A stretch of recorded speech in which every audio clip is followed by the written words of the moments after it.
Sweet, let's go. This is Kevin from Soccer Gods. All hail the Soccer Gods on Fusion.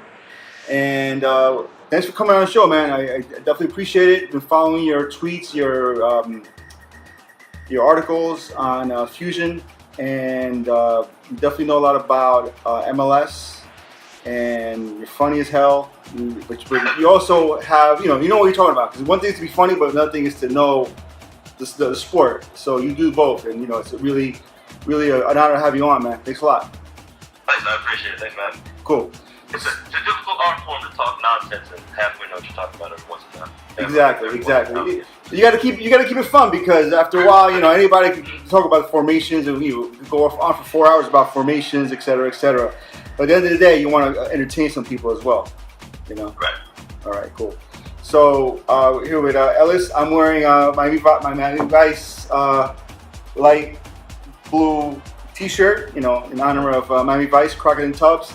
We have our mascot, Carlos Valderrama, who played for the Miami Fusion. Rest in peace. Rest in peace. Not Carlos Valderrama. He's still alive. Still alive and kicking, with a lot of bracelets. Yeah, he has a lot of bracelets on his right wrist. But yeah, Miami Fusion, obviously a very, very legendary team, quote unquote, in the annals of Miami history. But Kevin, before we start off by MLS in Miami, so much to talk about, so many things going on. Tell us about yourself, man. I don't know where you want me to start. At the moment, I'm writer, video creator, social media, general internet content man for Fusion Network's soccer vertical, soccergods.com. Co-host the podcast with my boy Maridi Barongi, the Soccer Godcast, every Thursday. MLS fan since day one. Jersey guy living down here in Miami for the last couple of years. South Florida connection for a while. I went to college down here. Family connection down in Miami since the 70s. Nice. Why did you get into the sport? How did you get into football, soccer? My parents put me on a soccer team when I was 4, and soccer just kind of never went away after that. A lot of people have these grand stories about how soccer came into their lives and all that. I really don't have one. It was just always there. Mm-hmm. But I guess everything after the World Cup in '94, especially having games so close to me at home at Giant Stadium, I guess that's when everything really blew up. But yeah, I've been playing since I was 4. Soccer was just always around for me. Cool, man. So tell us about Soccer Gods. It was a show on Fusion, now it's a podcast, but you're keeping it going. Like, what's going on with that? Yeah, unfortunately our show on Monday nights is gone, but the website remains. We've added the podcast. We still have a lot of our featured writers. Like today, our new Premier League diary is up from Andy Thomas and Alexander Netherton is up. We still do our big features. Actually related to what we're talking about today, we're cooking up something on this Miami Beckham stuff. I don't want to give away too much. I'm actually heading to Overtown today. As we wrap up. Sac passe? Get my mouth. Yeah, man. But so let's talk about MLS Miami. Thank you, Base Beckham, for bringing a team to Miami. Right? I was a little bit, I had a little bit of trepidation. I'm thinking, okay, if it doesn't happen soon enough, Beckham could just say, you know what, I'm going to go to LAFC. I'm going to go to another city, because these guys in Miami are making it too hard for me.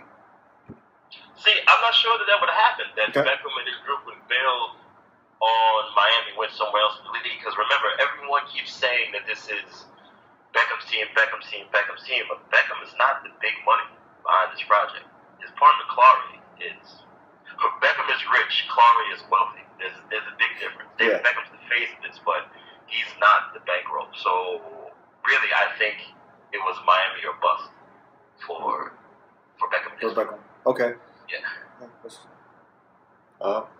When do you think the expansion team will kick off, Kevin? Or is it still under the early stages of the project? I mean, now that they got to this stadium, this was the only hurdle. Everything else was sort of in place. So I imagine, assuming they can get the construction done, I would probably guess 2018 that they'll actually be playing.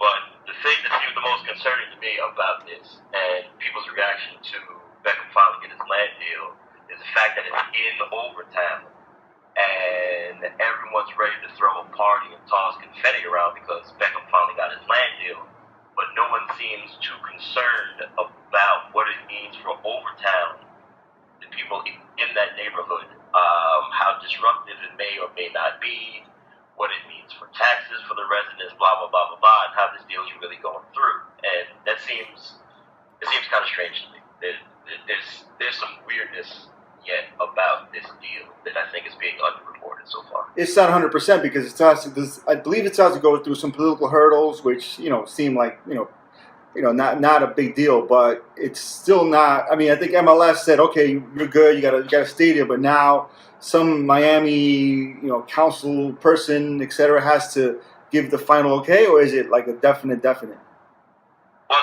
nothing in Miami politics ever seemed to be definite, Yeah. but it's just the process of how the Overtown deal unfolded as opposed to, because what is Overtown plan C for him? Like when he wanted something by the docks over at Port Miami, that was shut down before it got to the political phase because the cruise ships, yeah.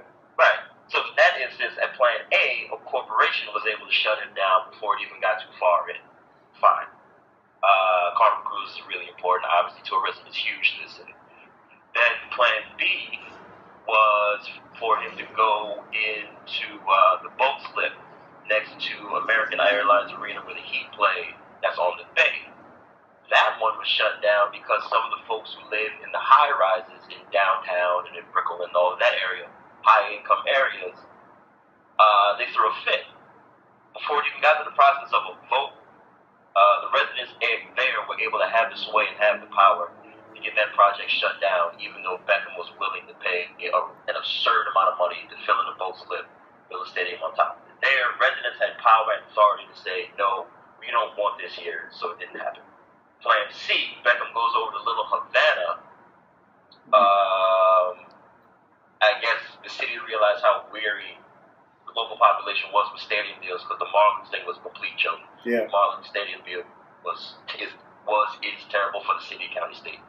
But their residents were able to hold out. And, people with $500,000 worth of property for asking Beckham for $15 million.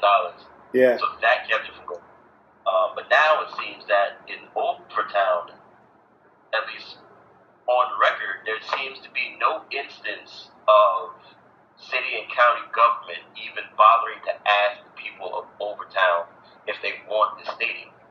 It seems like because it's county land, because it's city land, the people of Overtown are being dictated to, and that seems strange. And it seems to run very differently than what was happening in other places. And that's kind of ill because I believe what happened in Little Havana was the guy who owned a daycare wanted $30 million. He's like, yeah, I like Beckham. Give me $30 million. I'm out of here. And, they were like, no, we can't do that because then everybody's going to want $30 million. And the stadium's going to cost $3 trillion. And, really, come on.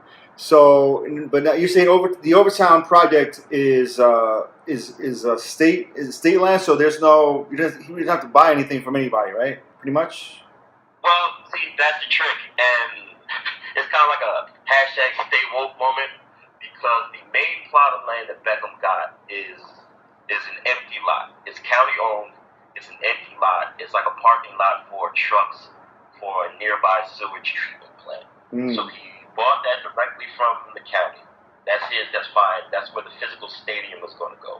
Then he bought a small piece of an adjacent lot, also owned by the county, that used to be a piece of that sewage treatment plant. So he's got that in the empty lot. Everyone's posting pictures of, the stadium on that piece of land in Overtown, which is fine. That's the physical footprint of the actual stadium. But nowhere in those plans is anything that includes parking, or the inevitable things that come with new development, the new restaurants, the new condos, the new shopping center.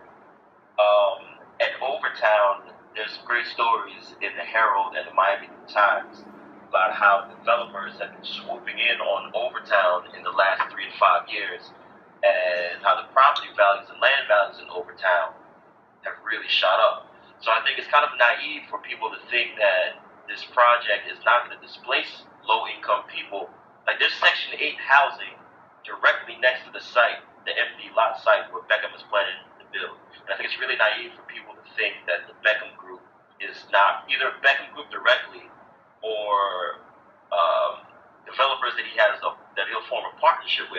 coming for some of that land and park space to do things other than the actual stadium itself. Like Overtown is, unfortunately for them, unfortunately for the residents, stuck between the two most valuable pieces of property in Miami. Is directly between, downtown and Brickell area and Wynwood, which is, if you're familiar with New York, it's sort of like the Williamsburg, Brooklyn of Miami. Yeah. So Overtown is trapped right between those two really desirable places. It's the last piece. It's sort of like the puzzle piece that bridges two most desirable, young, and up-and-coming neighborhoods in Miami. Yeah, we're in Queens, so we kind of see the same thing. It was going on with City Field, where they wanted to displace this area where there's a lot of car part stores and auto glass stores right next to City Field, because, like you said, if you have a stadium, you want a hotel, you want a restaurant, et cetera, et cetera. And they kind of got thrown up in the air. Oh yeah, we're gonna put you in the Bronx somewhere, but now it's like, yeah, maybe not. So that whole thing is kind of a mess, because you're displacing people, like kind of a refugee situation where, okay, these business owners have to go somewhere else. So okay, that doesn't mean that your customers are going to follow you to the Bronx. Your customers are in Queens. But yeah, obviously it would make more sense for to have some type of entertainment complex thing going on in Overtown. But it's kind of like you're gentrifying these people that are going to be priced out of their neighborhoods. Right, and that's so often the problem with development. Everyone says, "Oh, it's going to improve." Like, there's no secret. Overtown is an incredibly poor neighborhood, right? It's not a secret. It's a poor black neighborhood, but it's more than just being a poor black neighborhood. Overtown has incredible historic importance. Like Overtown, I think it was 1896, something like that. Overtown was established. It used to be called Colored Town. Like Overtown was founded by like railroad builders for like Standard Oil that lived there, late 1800s, early 1900s. Like Overtown was and is to Miami what Harlem is to New York. Like it was the center of black business, black culture, black churches, all of that, and that's been maintained through till now. But developers, whether it be the building of I-95 or some of the construction that happened from the old Miami Arena, like the neighborhood's being torn apart with no regard for the people that actually live there and for what that neighborhood means, not just from a history of Miami perspective, but just a history of blackness in America. And I would hate to see that disturbed for something as trivial as a Major League Soccer team, that, if we're honest, there's no real evidence to show that Miami even wants an MLS team. Thank you. Sorry, MLS and Miami guys. Love you guys to death. And I've had conversations with a lot of people in industry talking about that. Miami's a very, very hard sports town. So yeah, you have diehards that are going to go and watch every game, but is Miami sustainable enough to support a team like this? That in the beginning, you're not going to win. I mean, look at NYCFC. You look at what happened with the Heat. They were winning championships. You had LeBron, you had Wade, you had Chris Bosh, and some guys, people showing up and halftime, hanging out, leaving early. That don't look good on Miami. I mean, that's my opinion. Just stating it. Ellis? Yeah. As a lifetime Dolphins and Canes fan, oh my God, a Miami sports fan, yeah, and their fickleness, anything approaching mediocrity, and nobody's gonna show up. Especially you're talking about, like, ask the Marlins what it's like to try to get people to show up to a mediocre sports team when it's 95 degrees and 90% humidity in August. Yeah, do I go to the beach or do I go sit? There's better things to do than watch a mediocre soccer team. Basically, in Miami in the middle of the summer.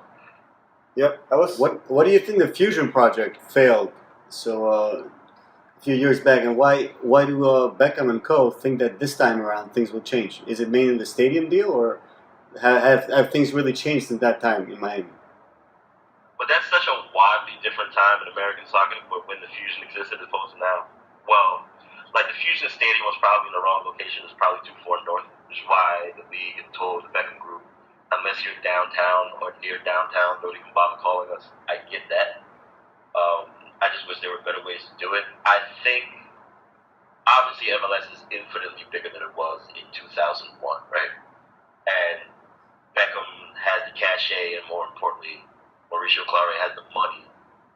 Like, it wouldn't shock me if Cristiano Ronaldo was here in 2018. Like, that wouldn't surprise me the slightest if this team started with Ibrahimovic and Ronaldo. That's feasible. But Miami, to make another comparison with New York, like, Miami is a city that absolutely adores soccer, right? Miami loves soccer. Loving soccer doesn't mean loving MLS. Those are two completely different things. Yep, I agree with you. You know, I can't go a day without seeing 20 Real Madrid jerseys, 10 Barca jerseys, you know, Colombian and Venezuelan team jerseys, Peruvian national team jerseys. Like, Miami loves soccer. Doesn't mean that it's going to care about the local product or the domestic product. And then when you dilute the waters even more with Nesta's NASL project, I don't know. I wonder if there's too many people dipping into what's already a small pool of fans. And that kind of leads to one of my other points that keep harping on Twitter is that there's too many teams as it is. I mean, I think MLS has as many teams as Ligue 1, and I believe the Dutch team, the Dutch league. So after a while, you're diluting the gameplay. And at the end of the day, you want to go to the stadium and watch some exciting soccer. The more teams there are, the less you're gonna really see quality on the field. I mean, like, what do you think? The Chattanooga FC and Minneapolis Strikers. I mean, after a while, you need to stop. I mean, I understand. MLS and the commissioner, they're about making money, so they want to get that $100 million from the likes of NYCFC, all those people. I get that, but at the end of the day, what type of environment are you creating for the Ronaldos, the Messis, the Ibrahimovics to come to? I mean, if Didier Drogba, who's like, 49 now, is scoring and killing it, up in Canada, is that really what you want to do? I mean, there's that. I can see your point with the expansion. I don't think we're there yet. If they're seriously talking about going past 30 teams or whatever, then yeah, that'll be a problem. But in the era of expansion, we're also in the era of unprecedented academy spending and developmental spending, and we're producing more and better young players than, like, the league is producing better and more young players than it ever has. Like, look at Dallas. Like, when the FC Dallas has figured out the formula, Dallas and the Red Bulls have figured out the formula. Like, where you got teams that spend a ton of money, like NYCFC or whatever, but then you've got a club like FC Dallas, whose youth development is like one of the best. Their academy is one of the best in North America. They're putting on half their team is homegrown and pro. You could argue Dallas was the best team in MLS this year. Mm-hmm. So I think the talent pool for MLS is going to start coming from different sources. You don't necessarily have to do the $10 million guy anymore, but you can still find Giovincos and overspend on them. But I think the youth academies are the way of the future. I don't know that I'm as worried about talent dilution now as I would have been 5 or 10 years ago. Okay. Cool. Awesome. Kevin, Yeah. in terms of the player that will pitch this idea in Miami, what are you thinking of? I know Beckham is very close to Ibrahimovic. He's one of these, I guess these promoters, these partisans to move to the MLS, and he hasn't denied that. Who do you think will be the first superstar to wear the new team jersey? Oh, Cristiano Ronaldo. If I had to put money on something, like if I had to gamble and take the odds, I'd say Ronaldo. But doesn't Ronaldo's contract end the summer of what would be Miami's inaugural season in 2018? I might be off by a year or something like that, but that would be my first guess. Yeah, he might. It might actually. And the only other places he may go to is PSG. I mean, or back to Manchester United. So. Well, there's always LA Galaxy rumors. There's a rumor that Ronaldo was already set up with a pre-contract to replace Robbie Keane, but whatever. That's boring.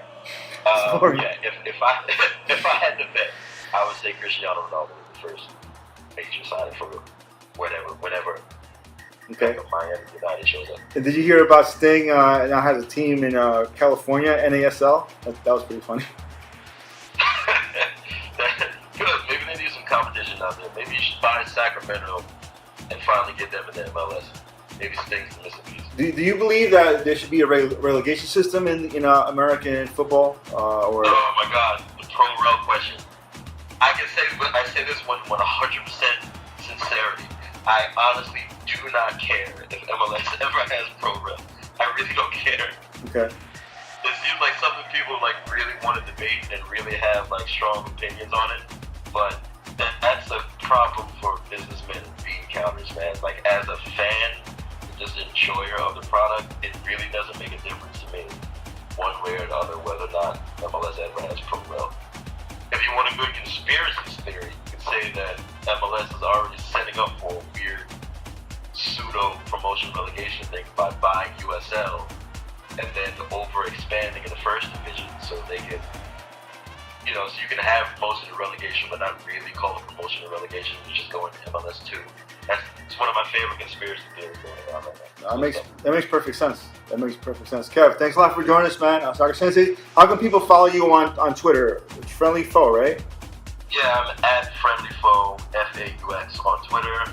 We are at Soccer Gods on Twitter and Soccer Gods on Instagram. Fusion Soccer Gods on Facebook. Yeah, you can catch our podcast on Thursdays on SoundCloud. Cool. Yeah. Definitely, man. I mean, thanks a lot for coming on, and definitely come on again. Thanks for taking the time, man. Appreciate it. All right, thanks for having me. All right. Yep, that was Kevin from Fusion Soccer Gods. Definitely. Thanks for coming.